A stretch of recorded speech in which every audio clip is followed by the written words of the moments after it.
Kung ang bulak ay cotton, ano naman ang bulaklak? Kotonton! Gago! Bobo ang putang.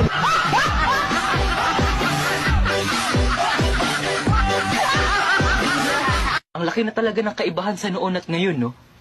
Noon, baby ka pa. Ngayon, baby na kita.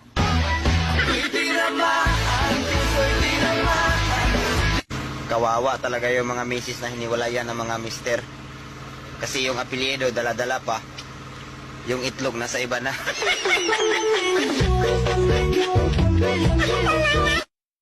Gusto mo bang kiligin? Hawakan mo yung kuryente. Kilig na kilig ka na. Patay na patay ka pa.